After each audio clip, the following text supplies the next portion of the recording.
Okay, so we'll open the floor to public comment. And we're also going to try to make a little more time for public comment as we go through the agenda today. So we'll open the floor after each agenda item.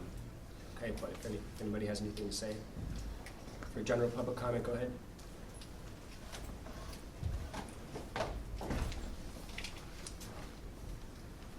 Okay, hearing none, we'll move on to approval of the past EMCC meeting minutes.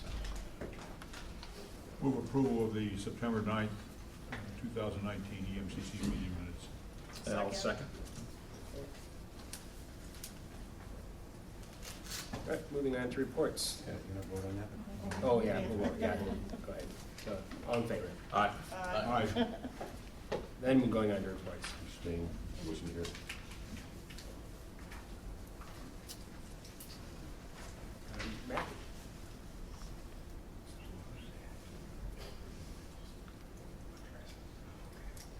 4A, anybody? Meeting minutes for Mac. Oh, it's just the reports. Okay. Any comment on it? Okay. Then EMS Ops. Okay. Then going on to the EMS System Performance Metrics. Jared, I think we've got you up first. Well, good morning. I have the next several items, so I will set up shop here for a while.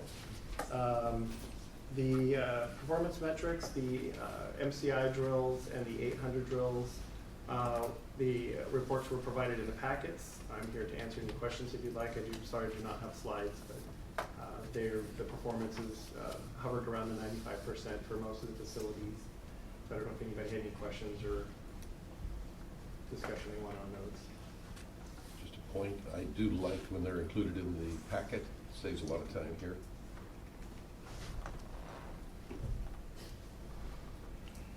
Well, one underlying question that I always have here is, are those tests considered effective? Do we consider them effective?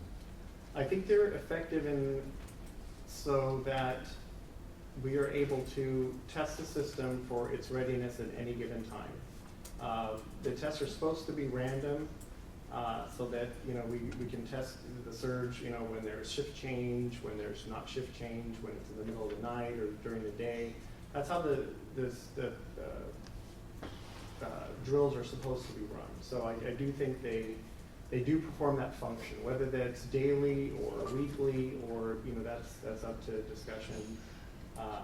There are some technology issues that we've experienced as well, both from the infrastructure side and then at the sites as well. The overall long-term goal would be to replace some of the radio to the next-gen system, but that will be a while. That's not a short-term solution to that. Jared, you partially answered my question. Do they reveal over a period of time any specific shortcomings that should be addressed further? I think each individual facility can speak to their internal procedures that they may struggle with on adhering to the, to the 95%. I don't know if anyone is here to. I can speak on behalf of our organization.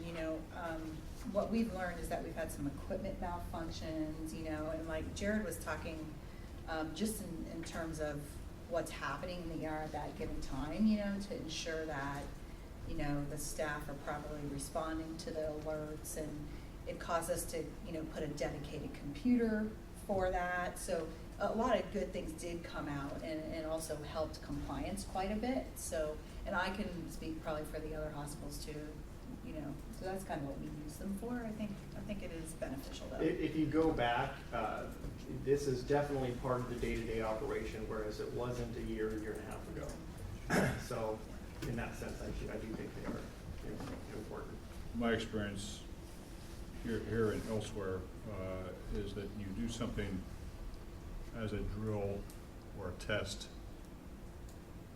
periodically at the same time with the same people on watch, whatever have you. All you're testing is that particular moment in time and not really testing, if you, for example, on a ship, if the mid-watch, you change steering engines port to starboard or vice versa between midnight and 4 o'clock in the morning, every night when you're underway. What happens when the drive thing fails at 1600 one afternoon? You know, Right. are you ready to do that? They are designed to be random. I think we could do a better job of making them random, because looking over the data, I do see there's kind of a, you know, a day-night component that is pretty standard. So I'll work with the EMS communications to ensure some type of a randomness is you know, instilled into that process.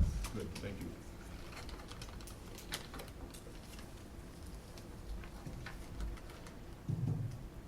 Okay, Jared, can you hear me? Yep. I think with the randomness, and I know you guys are looking for something that's very random, we find that our dispatchers are having to set up alarms on their phones so they don't forget to try to do that random that you're looking for. I don't know if there's something maybe better that can be implemented or suggestion, because they are trying to do that as random as we can, but if sometimes, say, the night dispatcher forgets, it'll go over onto the Yeah. next day as the 12 o'clock. I'm sure there's lots of ideas. I think, you know, you as a provider could come up with whatever works for you. They have little random time generators on websites that you can maybe schedule a week in advance or something. Options like that. Are they able to do that? Are they able to start putting in the drills a week in advance, or? However you want to manage it, I think that would be fine. Thank you. okay, we probably go on to AMR response time. Okay. So just summarizing, this is August data for the last year going back. We'll focus though on August of 2019. The first slide there is the dispatch interval. This is relatively consistent. This, you know, the contract requires that 90% of the calls get out in 59 seconds or less, and as you can see, they're half of that, so the performance there is fine in all priorities. The next one is your, in all areas, priorities 1 through 6, and green, yellow, orange, and red zones. They met or exceeded the standards overall. In green zones specifically, the next slide, they also met or exceeded all performance standards. And then for yellow, which has been the trouble area, they did miss the 90% for yellow priority 1 at 88. That's a volume issue. We recognize that, but it is also just the standard that they need to meet. With the communication policies that went into effect in September, October, we will continue to watch this to see how that performance shifts. So we will likely have some more to talk about in the next meeting about how that has affected their ability to perform or their performance. I might add that the contract compliance working group is very much key to watching that. Correct. And you have your orange zone. The only area they met the 100 call rule was for priority 1s. So that's the only measurement we have for that month. And they met it at 92%. And then for the red zones, the extremely rural area, we do a call count, and there was a total of 7, I don't know what the total was there, just shy of 100 calls for the month. And I can ask any, or answer any questions on that. On the yellow zone, you mentioned that there were volume issues. Have you been able to dial it in a little more? Are there areas, because the yellow zone is throughout the county, are there areas where it's more endemic? Are there, I guess the thought that comes to my mind is how is the prison impacting that?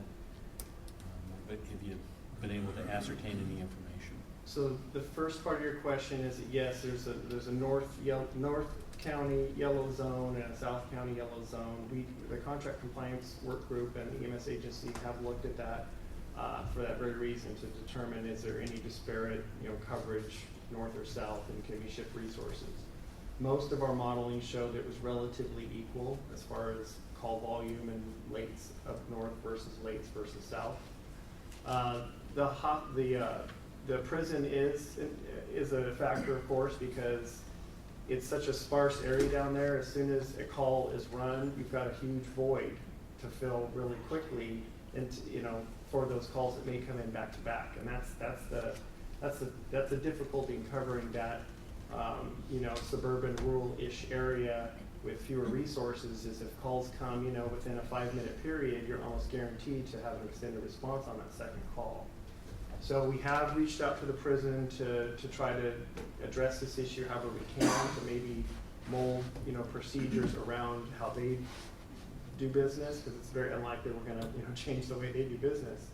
And some of the things recognized were these MCIs that evolve kind of slowly into a larger incident over time.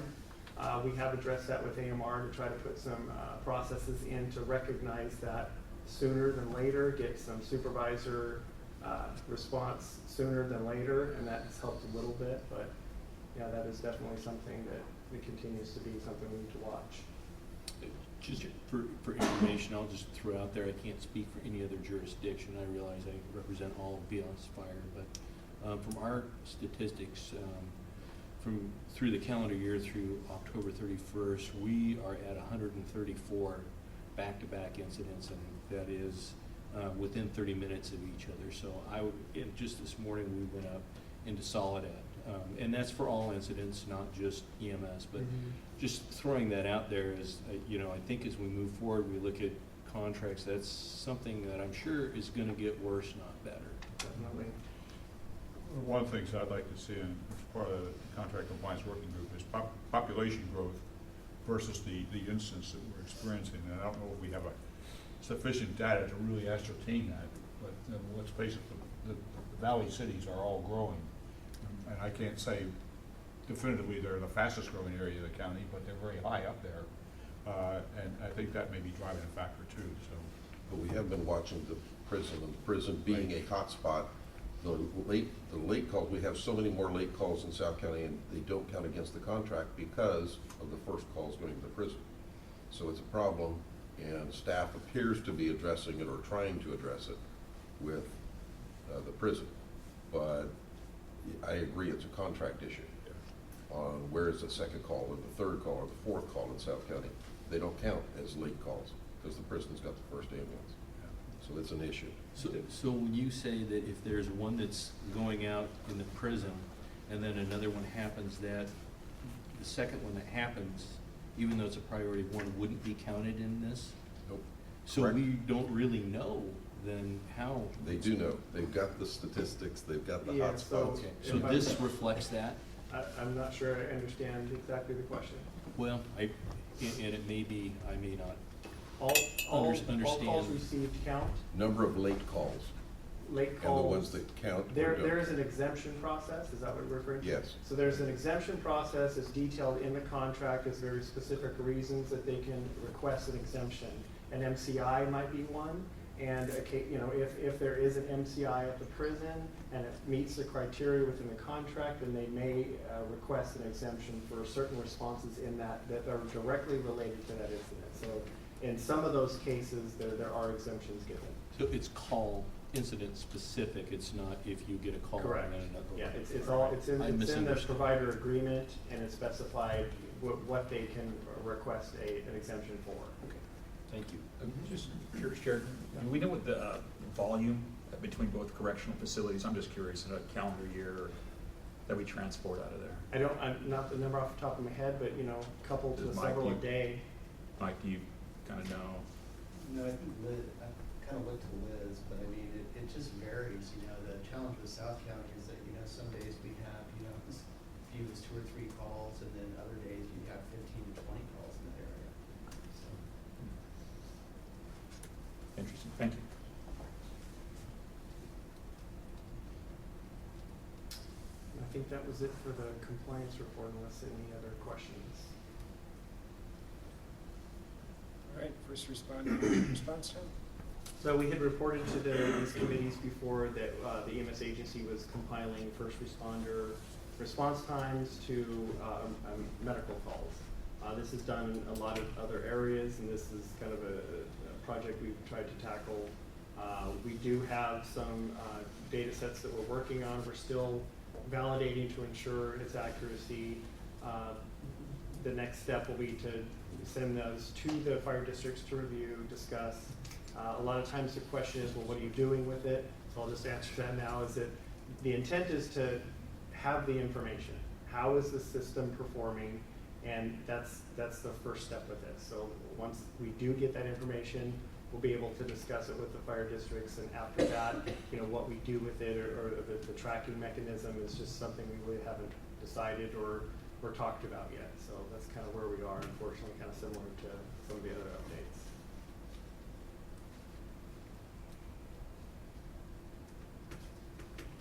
Okay. Ambulance offload times? APOT times. We're required to provide reports to the state now for quarterly APOT times.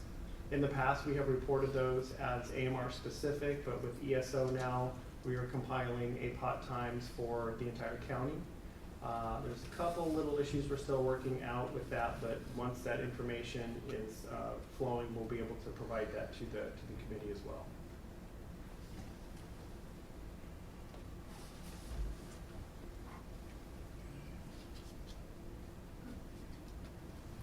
Okay. So we'll open up to public comment before we go into old business then. I just want to thank you guys for spelling out the acronyms. Oh, sorry. No, Oh, you did. okay. I thank you. Okay. Yeah, there's a lot in EMS, isn't there? Okay, well, thanks, Jared. We'll go on to old business then. I'm speaking for Laura on this one. You are, okay, well, That's keep why the I left said hand I'll in. set up shop. I don't have a lot, unfortunately, of information to give, other than we continue to look for a HDE solution to this data project. Meetings with the hospitals continue to happen so that we can get all of the hospitals and providers with the outcome data. So that's kind of still where we are at this point, but we're still making progress with meetings with facilities, and I think we'll eventually get there. But that's The question I'd have, Jared, is for the ALS, I guess MPLS have been reporting now for probably 6 months, maybe longer. Is that meeting your needs as far as the EPCR, the ESO? Are you getting, outside of not getting the hospital's information, is it meeting your needs from the other components? there's a lot of analytics with the ESO, and that information is very helpful. We are continuing to evaluate the canned reports, the ad hoc reports, the needs of the committees and the system. So we'll continue to dive through all that data, but the analytics are very, very useful. Is that information available, I guess, to the stakeholders? I'm just curious. It is, in the sense that we will use that as for reporting purposes later to these committees. They will be public, but it's been a year, and there are some. We want to make assurances that the data that we provide at these meetings are rock solid, or as much as they can be, and so that's the hesitant to just start spitting out reports and stuff. So we're evaluating how this last year, the quality of the data and the numbers themselves. We've got about a year's worth of data now. Now I think we can really start looking at some useful reports moving forward, as long as they're accurate. The problem is the variance in which the PCR data is input.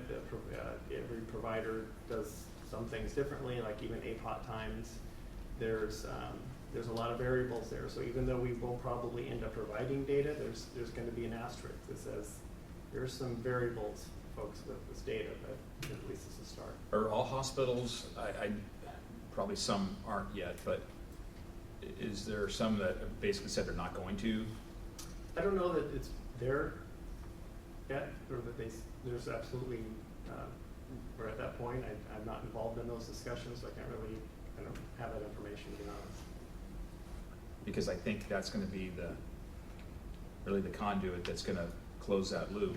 and if we don't get it, then I just wanna make sure there's kind of a contingency that if it's not meeting the needs of the organization, then, you know, maybe we can tailor some of that back. Yeah, I don't know that we're there yet, but we'll, you know, we're definitely, our mission, our goal is to get that, if at all possible, so I Thank don't see why that can't be. Thank you. Jared, in this data, when do you think we would start to see this, either at the contract compliance working group level or at the EMCC? I could not even begin. This project has been, you know, going on for a while already, and not being intimately involved, I would be kind of Okay. just shooting at the hip. That may be a question we would like answered collectively at the next EMCC. Mhm.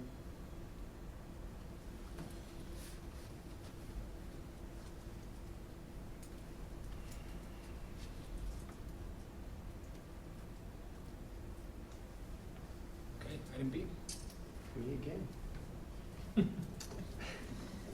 MPDS update. So as most people are aware, we implemented some policies on call processing, EMS dispatch designation, and call routing. Those went into effect September, October-ish.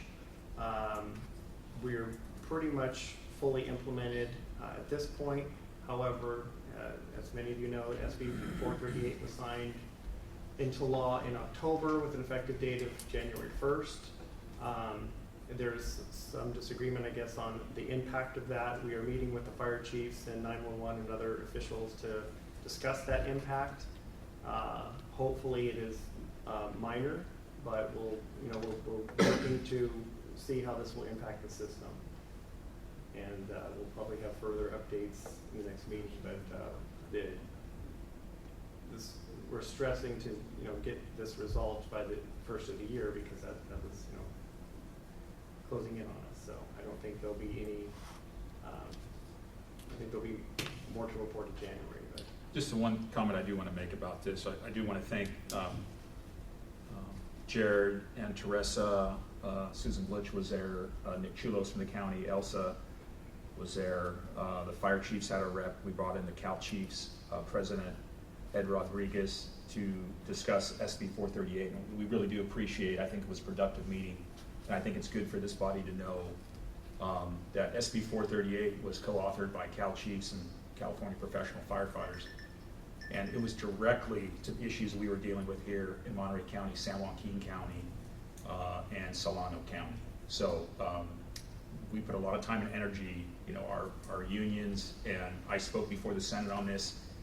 And so it's near and dear to our heart to make sure we get this right. But you could see the tension that we had the last few months on disagreements, and SB 438 closed those issues. And so Senator Hertzberg authored the bill, and Governor Newsom signed it, so it'll take effect January.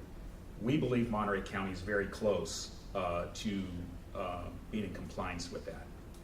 But the only thing that we're sensing, Jared, is those 3,000 policies. We got to work that back to the process. We're sensing right now in the field, and you heard us mention some of those issues. Those that don't know the story are assuming the worst, and you've been hearing about Priority 2, right? Crews think that's the ambulance that are coming in Code 2. We're trying to educate people or not. We've implemented ambulances to go to lift assists. It's catching people off surprise. Are they supposed to do PCRs now? Are they not? And now we're hearing that they're going to domestic calls. No one knew about these, law chiefs. So the only thing that we'd ask on those 3,000 policies is that we slow that down a little bit, let it work back through those organizations, because we're so close. But if they feel like they're being pushed without closing those loops, then we're going to be going backwards, and you know, we don't want to do that. So that's the only thing that the fire chiefs are asking for, and I'm sure labor would support that as well. AMR crews, we're sensing conflict, and we just don't want that. We just want to, you know, from the medical director, just needs to make clear, pickup and putbacks, an ambulance will go. Does it have to generate a PCR? Where now, and I think in some cases, it probably doesn't. I could be wrong, I'm not sure, but. I think education and discussion will clear a lot of these up. Yes. I do feel there may be some misunderstanding still, and maybe some buttons that didn't quite Yes. get tied up, but the information is helpful, so, absolutely, that's what we'll. And Jared, from the law chief's standpoint, talking with the fire chiefs, you know, I think we should revisit the 3,000s. Mhm. One, because of everything that happened here, and as a result, where we're at now. But the domestic violence, you know, when we're looking at, you know, some of these not making our, you know, numbers, for a law enforcement standpoint, domestic violence take up a big part of what we do as, in our profession, from the law side.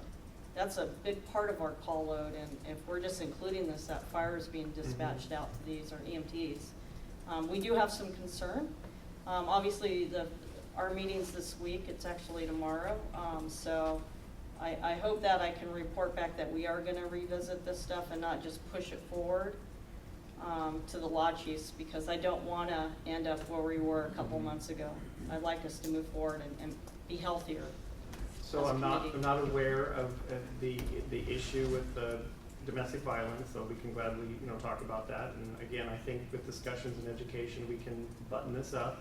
But part of the goal of that meeting on the 22nd, I believe, was to take the 3,000 policies to the group to address them and make sure they're aligned with SB 438. So in a sense, yes, they are going back to a group to talk about those things. And then, you know, I know that we look at the medical side in this committee, but I just want to, from a law enforcement side, also say that our most dangerous calls from a law enforcement side are those calls. Those are the ones that are the most volatile, that just go from one end to the other end, which we get a lot of extra training in. So I do have some concern for, you know, how that we do it right for the firefighters and the EMT personnel, so nobody gets hurt, right? We want to do it safely. And I think I have a simple solution, and I think it's just a matter of ECD and EMS and providers getting together, but those calls were never meant to go through, and those were a policy or procedure that 911, you know, can develop. So I think we're in some misunderstandings piece of it, Okay. but we can get together Yeah. and talk about those things, because there's no intent in these policies to send those types of calls that shouldn't go through MPDS. So perhaps there's some more education and discussion that we can have there. Thank you.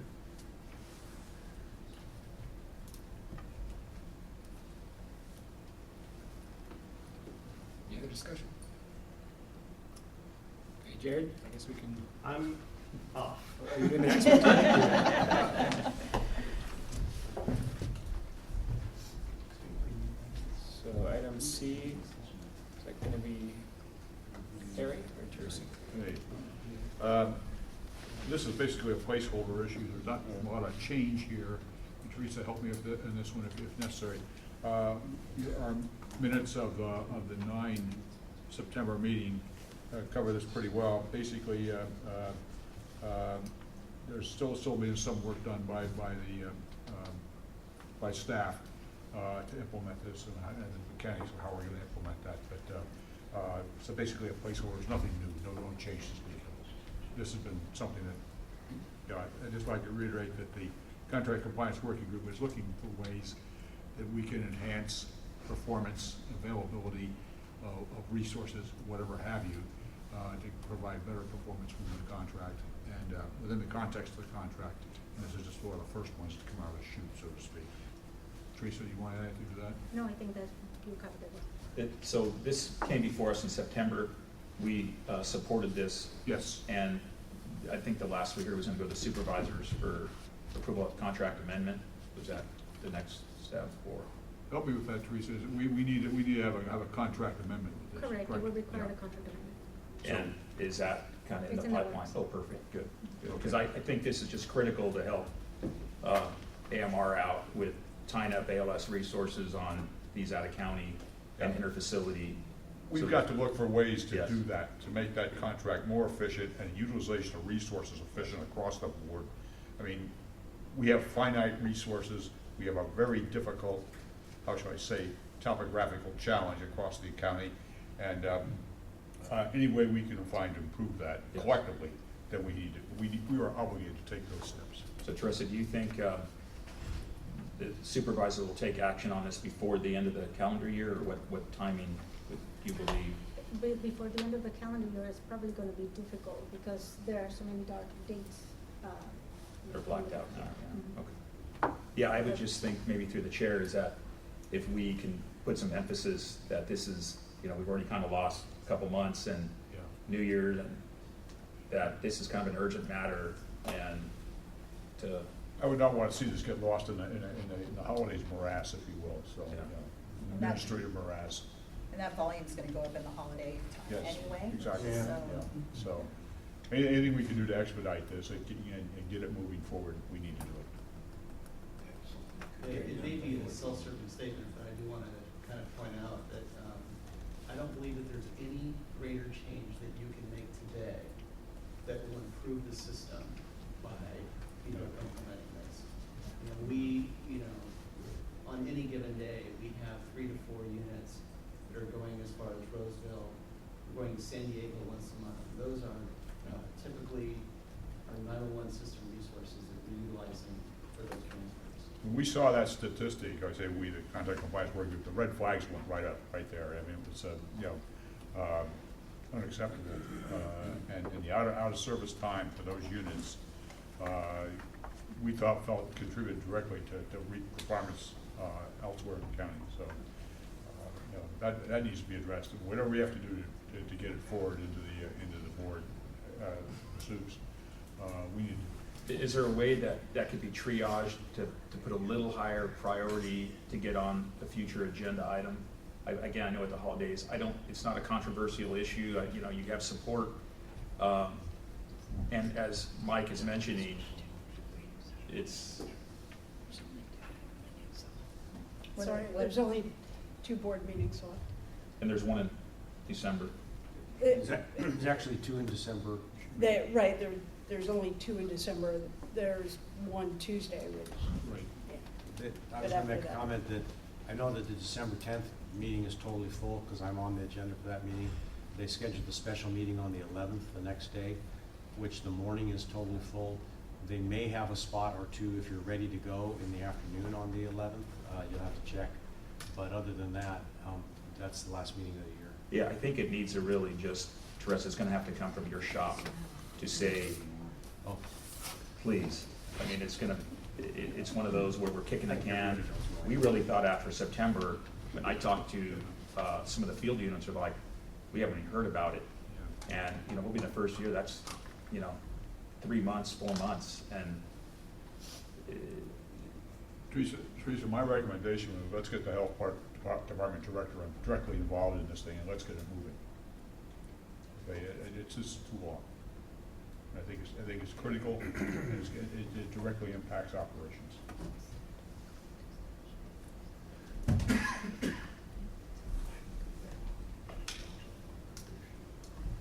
We will work on that. and if we need a letter of support Yeah. from law, fire, that way when you take it to, Elsa can just feel like, hey, there's, people aren't running the supervisors, and off guard, is that we're sincere that you have our full support, and it'd be a quick agenda item. I'll make a motion to that effect if we need it. And you'll get a motion. I'll make a motion, Sean, to expedite moving this issue forward to get it on the board's agenda. Keep it as simple as possible. Get up there for approval. And I know logistically, it probably has to go, Mike Durb, has to go through purchasing, but Let's get the bureaucratic machine moving, is what I'm trying to say, so. Do we have a second then? The second is motion.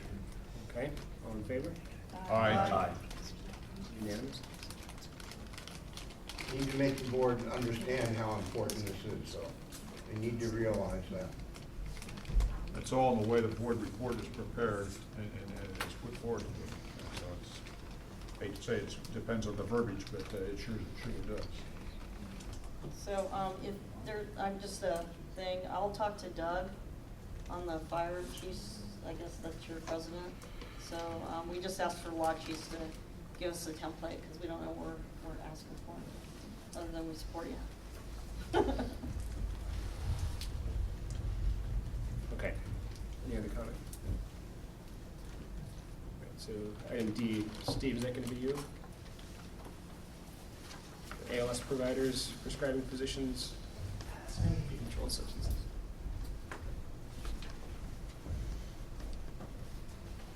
Good morning.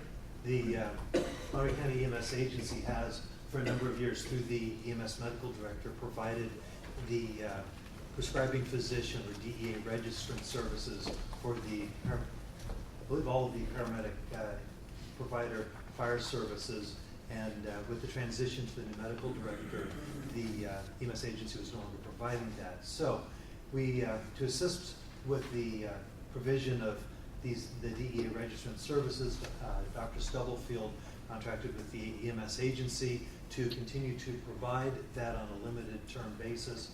And I'm pleased to announce that all the ALS fire services have contracted with either Dr. Stubblefield on their own or a different physician for the DEA registrant services.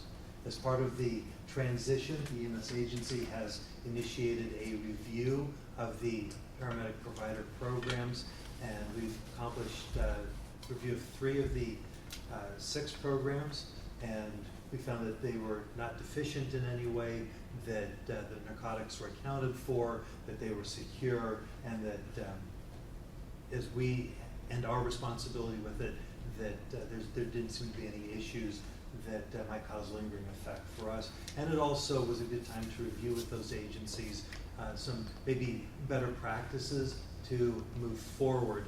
And some agencies, you know, spot on, wonderful. Some had a couple of administrative fixes, and we'll move forward. We have a couple more reviews to do, but in general, the EMS agency will not be providing the direct DEA registration and assistance further. So that kind of closes this loop. Okay. And if I could just make a comment, I do want to thank the EMS agency. I think after our last meeting, I think everybody could sense that it was a timing issue. We weren't going to be able to get our physicians on board prior to the time that was issued by the county EMS agency. So we just want to say thank you for that flexibility. I mean, right after that meeting, I know Mike Petrie worked with county council, and we were able to extend that for a few months, and of course now we have our own physicians, and we just want to say thank you for helping us out.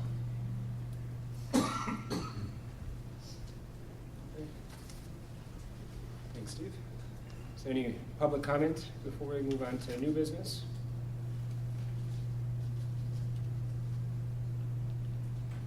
Okay. So go ahead and start with the EMS annual report. The EMS annual report. In your packet, you will have received the 2018-2019 EMS annual report. I hope you enjoyed reading it. We had a great deal of fun creating it for you. A year's worth of work put down in a couple of pages. A lot of it was how much do we put in and what do we need to leave out, but I think we've created a report that highlights the activities of the EMS agency and how the EMS system has been impacted over this year. Before I go any further, I'd like to thank Fred Claridge, who, though he's no longer with us, will I'm just in a different job. with us at the EMS agency. It feels like he died. We've had services. Anyways, who really did take the lead in putting together this annual report. My name goes on the staff report because timing issue, otherwise Fred would be making this presentation. He did most of the work. I do want to give him credit for compiling all of this. It does take a lot of effort to put together a year's worth of activity, and as you all know, we've had a year's worth of activity, a lot of it. So at that point, I think I would ask if there's any questions about the annual report. Otherwise, I believe we're looking for an endorsement to say yep, and we'll move to the Board of Supervisors. That would be our endorsement, I believe. No? Just motions, not action on it. Yeah. Okay, let's go to the Board of Supervisors if we're done, but any questions? Do we need a motion to endorse it? Oh, I don't know if we do. I No. think It's going to the Board of Supervisors, and this body could or could not endorse it at their choosing. It will be reported to the Board of Supervisors if the body chooses to endorse it. I don't want to get down in the weeds, this is, No. save our bullets for the BLS Yeah. transfer. So, any questions? Thanks. All right, CSA 74. That would be me. In your package, you will find the distribution for the CSA 74 for the current fiscal year. I did circulate this distribution before we even submitted the agenda, requesting feedback from the agencies to see if there was anything off. The allocations don't change much from year to year. The formula hasn't changed. We, unlike last year where we had a delay because of the change in the CAD, this year, we were able to pull the data, to ensure that the numbers are accurate. So this is here for your approval, endorsement of the committee.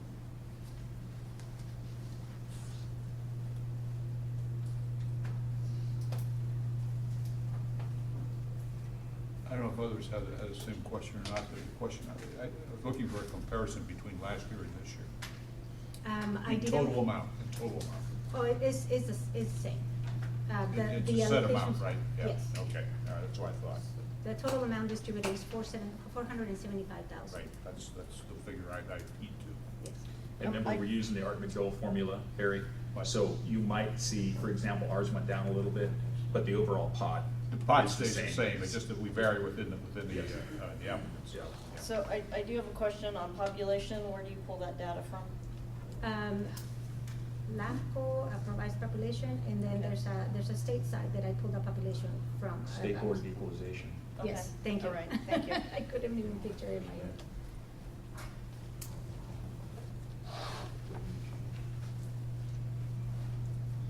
Okay, so we need a motion? Yeah. Okay. I'll make a motion to approve the CSA distribution for fiscal year 19-20. Second. Okay, all in favor? Aye.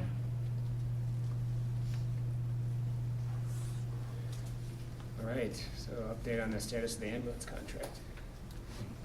The committee requested this update at the last meeting. It is a short update. We have been in terms of the current contract, we have been in communication with AMR on the extension of the agreement. And as far as the RFP, we have been working on it. The goal is to release as early as possible next year. You have any kind of time frame when you think it's gonna happen? We are finalizing some of the cleanup before we can, revise the timeline. But we knew we have the holidays coming up and everything, so we're kind of working those out.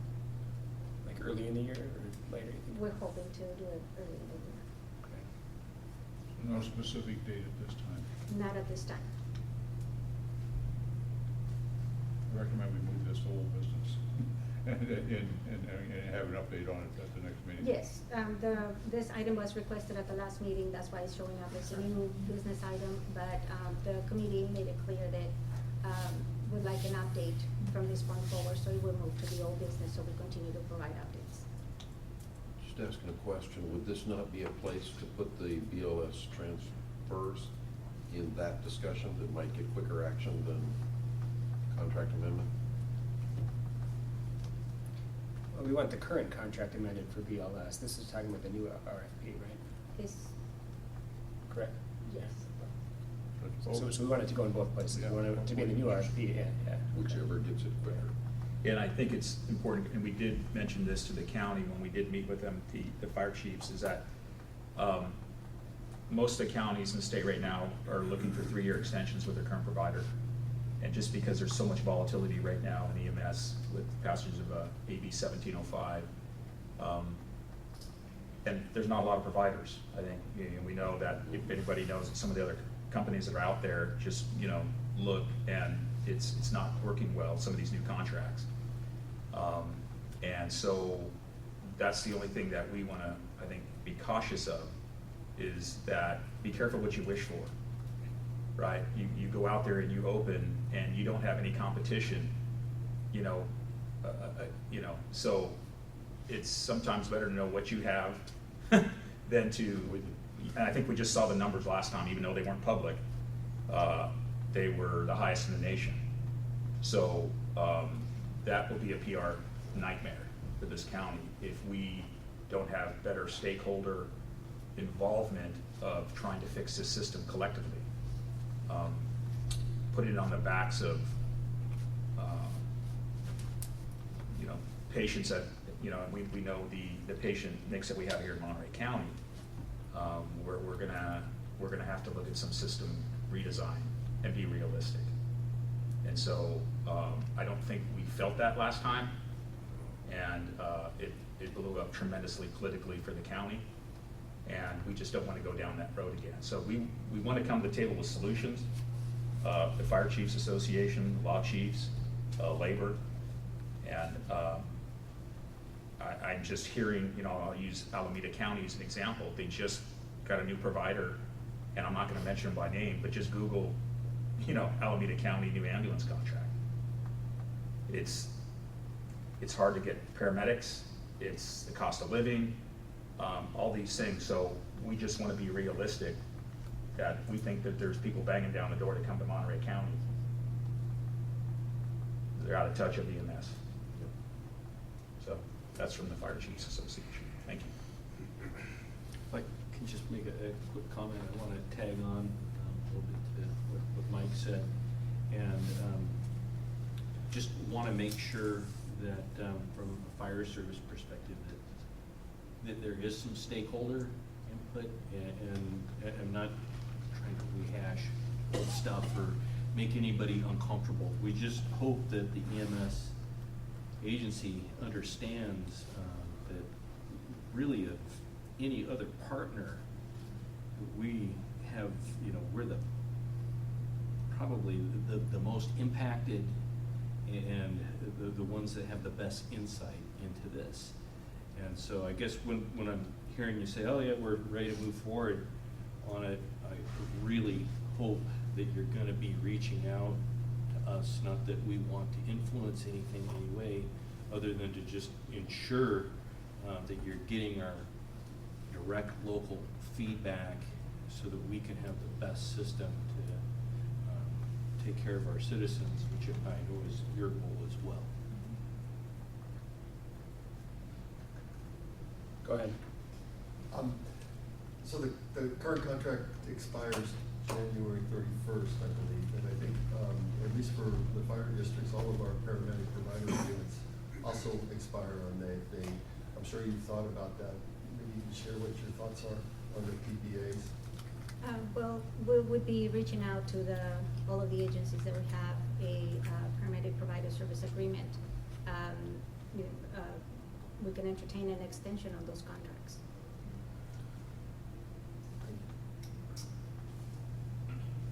And just for the group, AMR has not changed our deployment hours. Our unit hour utilizations are still producing the same unit amount of hours. We're actually heavily recruiting to continue hiring paramedics and EMTs. Every community that we serve, from the visitors, residents, and yes, we are always making efforts to adjust our system based on the movement of patients and population. So our intent is to keep the same service continuous regardless if we are past the expiration of our contract. So we're still working with every city, every district. I mean, we still provide a lot of public education services to different areas, specifically Greenfield, Laguna Seca. We're still working with the standby, working with the hospitals in trying to get their services met from their demands. So I think the biggest issue that we face here is that this county doesn't have these additional services like mental health care. And I think that's the bigger problem, because that's where we have a lot of these units getting shipped out, a lot of these patients getting shipped out to other counties. So again, we are keeping our unit hours up to that same level like we've had been since the last 2 years since I've been here.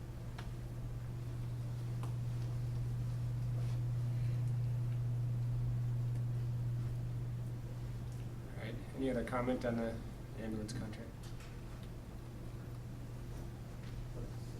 Go ahead. I didn't introduce myself earlier. some of you know Sean Edwards. I'm the director of the San Benito Monterey chapter of CAL FIRE Local 2081. Represent 300 state firefighters. That's EMTs, firefighter paramedics, engineers, dispatchers. I know I've had, and I've been very involved in this whole process with the ambulance contract. I was very disappointed in the past of how it was going. I echo what the fire chief has said.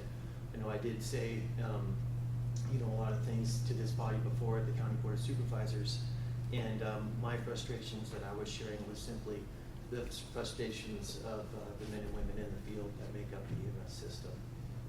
We feel like we were kind of left in the dark a little bit, wondering what was going to happen, and not having that stakeholder input that's been said meant a lot to us, not being able to be privy to that.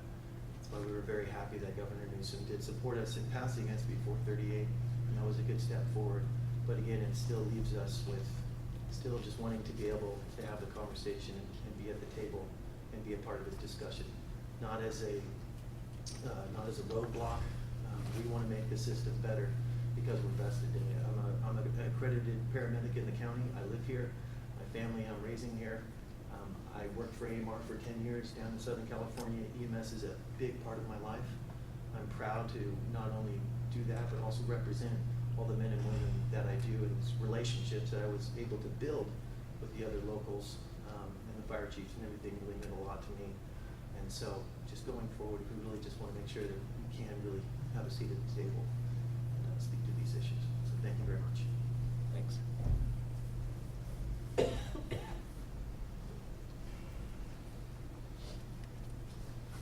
Okay, so item D, maybe Gary, if you want to talk. And just make a comment on that. I requested this item last time to have discussion on whether the position of ex officio could become a voting member and what the process would be. Since that time, I'd like to have this deferred to a subsequent agenda because the CAO has requested, since this will ultimately go to the board for approval, that there be a board staff report done on it. So requesting that this be pulled from the agenda. Do you want to maybe let us know when you think it might be ready? Yeah, I'll let you know. And what I'll do is if a board report or a staff report is done, then I'll present that to the committee. Sure. Okay. All right. In the meeting 2 months ago, we had made a motion to review the entire composition of the EMCC membership. So, Harry, I don't know if you want to take the lead on that. I'll make a first comment. My concern is that this is a composite group, and I think that we fairly well represent the community as a whole. We last went through this, and I'll have to go back to my notes, I think it was 2014. Some motions were made to add people to the, or add representatives rather to the committee. Generally speaking, and there are also some recommendations made to remove certain people from the committee. End result was we came up with a pretty good interchange. It was a positive interchange. There was nothing negative about it, certainly. And we came up with, I think, a compromised composition.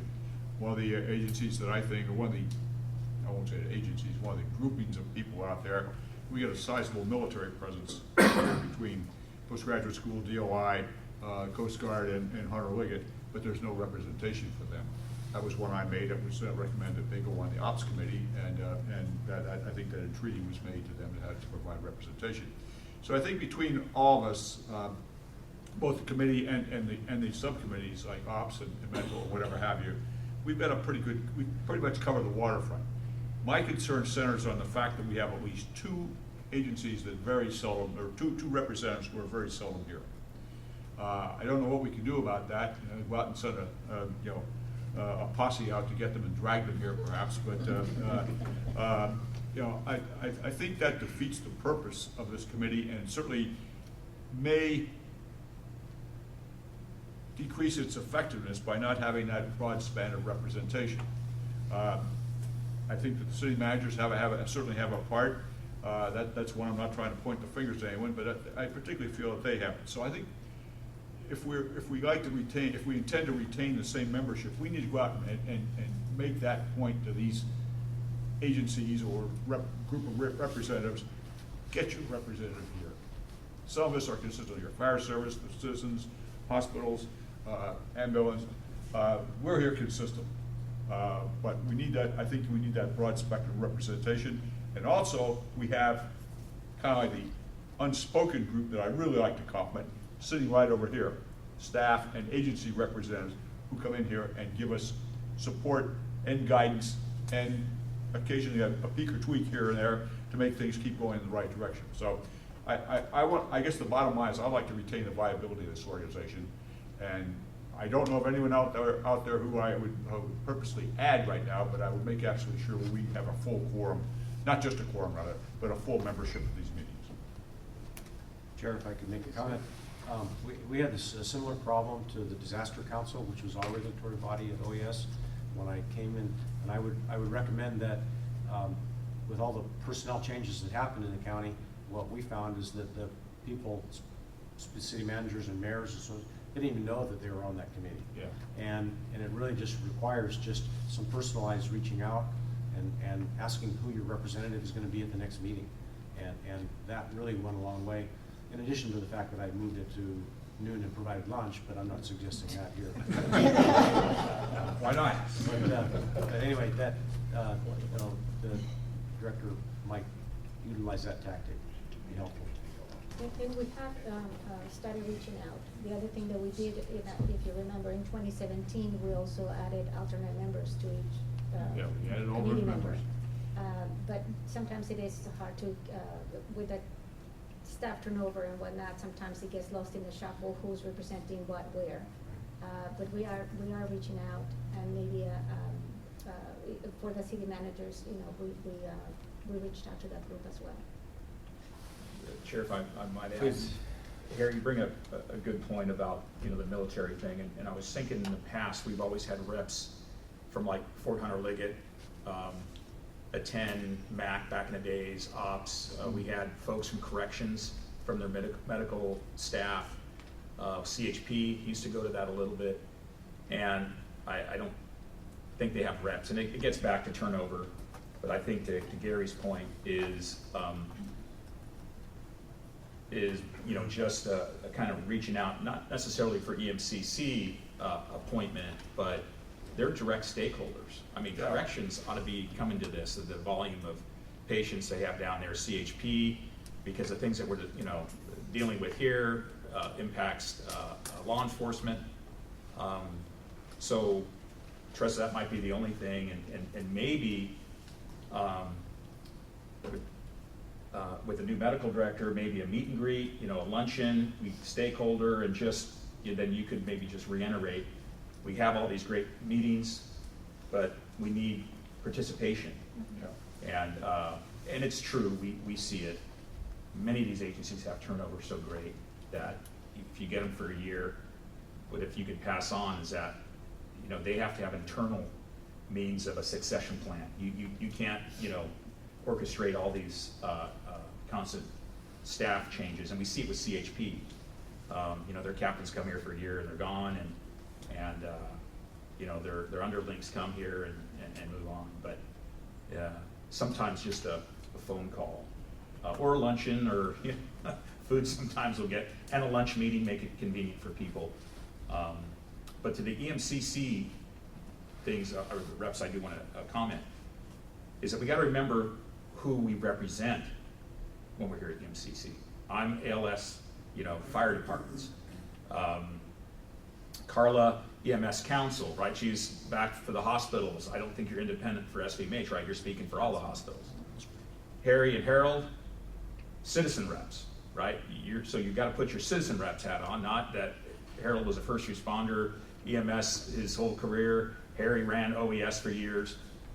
Because sometimes I think, like Jody, for example, she was a healthcare profession, so she has her healthcare hat on sometimes.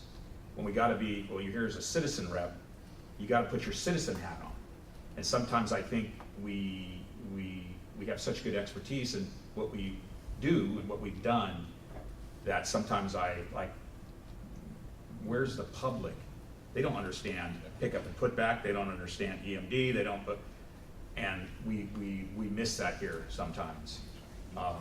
And so I don't know a better way to, it's a litmus test, right, that sometimes we don't get here with just Joe Blow public that doesn't have any public safety background.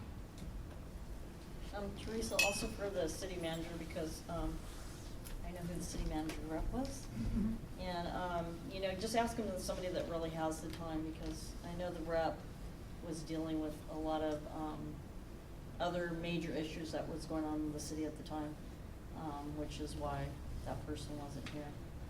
So I would just say when we reach out to city managers that somebody's has something like 5 million lawsuits going on, fighting Cal-Am or something like that.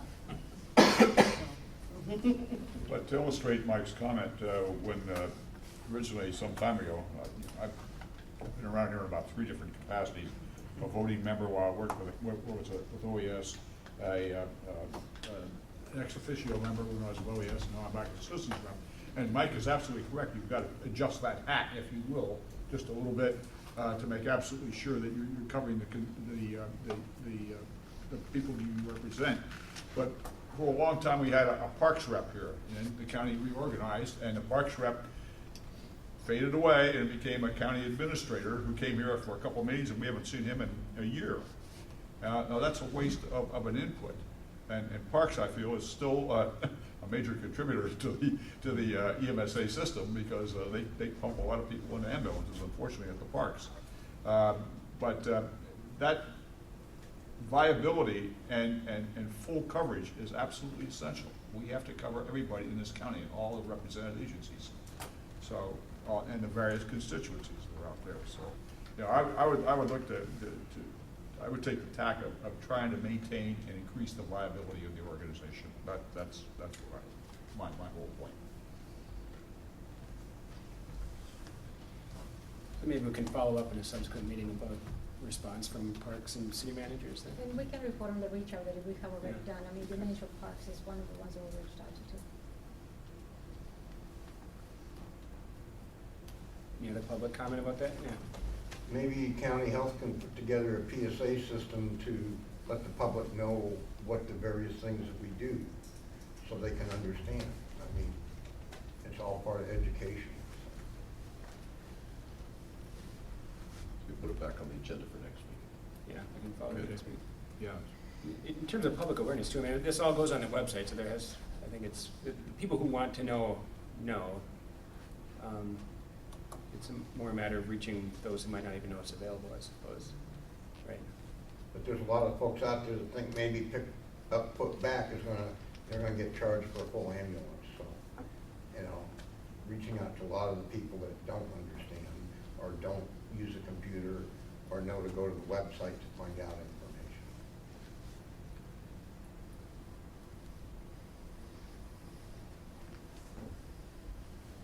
Any other comment? Okay. So moving on to future EMCC agenda items.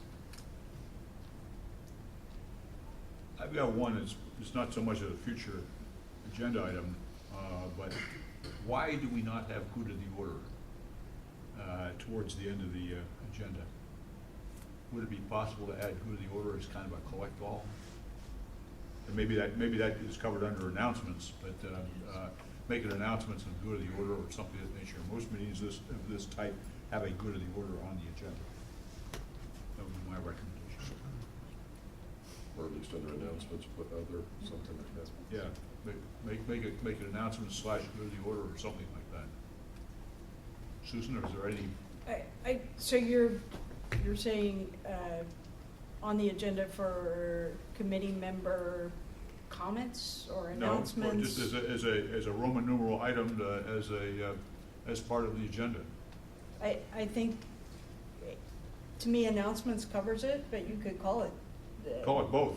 You can call it both. Yeah, say it's called question announcements / good of the order. Sure.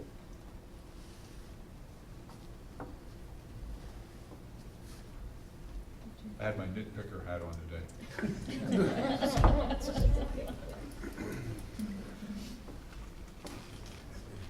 Okay, so So then moving on to announcements and good of the order. So Teresa is going to give an update about staffing and the directorship, right? Just a short update. First, the good news is that the EMS agency has hired an EMS analyst. This is for a position that we had vacant since earlier this year. So I introduce you to Thomas Woodland, who's joined the team yesterday. And if you would like to say a few words. Right, so I get to go through the spiel again, hopefully it's better this time. I'm Tom Woodland. I come from Santa Clara County EMS, working as in a 911, or I'm sorry, an IoT setting as the field supervisor for an ambulance company there.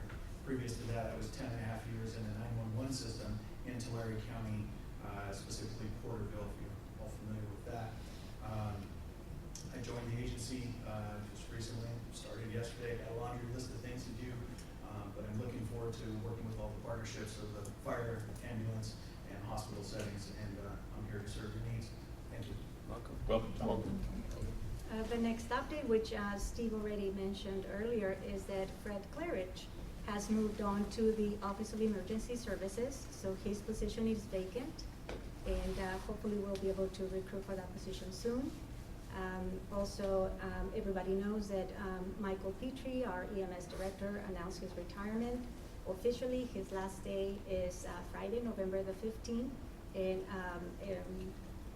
there will be a recruitment. Unfortunately, I don't have the details of that. It is, human resources process, so they don't necessarily share all of that details with us. But there will be a recruitment.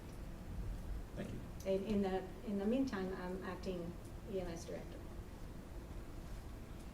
And then, we have announced for AMR, so we've had some changing staff in our CES department. Paul Kessler, he's now a field supervisor. Ben Hitchcock and Will Hiller is our new CS specialist. So those are the folks that are dealing with our clinical department. We also had a promotion from our communication center. We now have Liz Vega, which is our communication manager, replacing Fernando Rude. So some changes, but Mike and myself are still in the operations and lead that direction. Congratulations.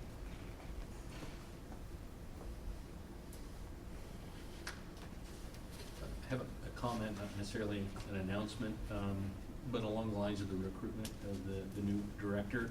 I don't know if it's appropriate to go to you or if it should go to the county HR, but I believe that the EMCC board and other stakeholders should be involved in that selection process, or we hope that our input is taken in that selection. So not sure how we direct that, but I think that's an important.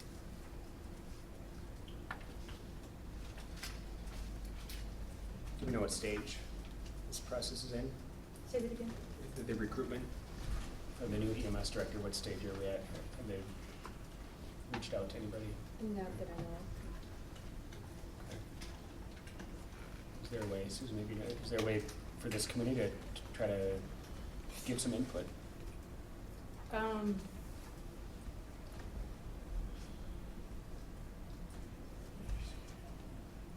don't know, but I will share that desire with the Sure. health director. Okay. Is that ultimately who will make the decision? It would ultimately be her decision, because the EMS agency is a bureau of the health department. Okay. Any other public comment?